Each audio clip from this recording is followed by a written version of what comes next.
అరుంధతి రాయ్ అనేట ఆమె బాబాసాహెబ్ అంబేద్కర్ ఈ అనహిలేషన్ of cost పుస్తకాన్ని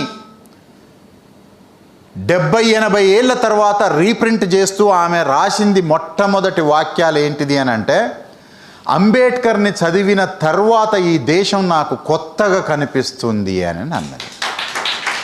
అంబేద్కర్ని చదివిన తర్వాత చూసిన దేశానికి చాలా మార్పు ఉన్నది. ఆయుధం కావచ్చు, అడవి కావచ్చు, ఓటు కావచ్చు, బ్యాలెట్ బాక్స్ కావచ్చు, ఈవీఎం కావచ్చు, కోర్టు గుమ్మం కావచ్చు, పాఠశాల గది కావచ్చు. ఈ దేశంలో సమూలంగా వ్యవస్థని మార్చగలిగేటటువంటి అత్యంత శక్తివంతమైనటువంటి ఆయుధము అంబేద్కరిజము. అది నీకు బుద్ధిని, జ్ఞానాన్ని ఇచ్చి దేన్ని ధ్వంసం చేయాలి, ఎక్కడి నుంచి ఎక్కడికి ధ్వంసం చేయాలి, ఆ తర్వాత నువ్వు ఎట్లా నిర్మాణం చేసుకోవాలి అనేటటువంటిది చెప్తుంది. అది తెలిసిన వాడు అంబేద్కర్ రైట్.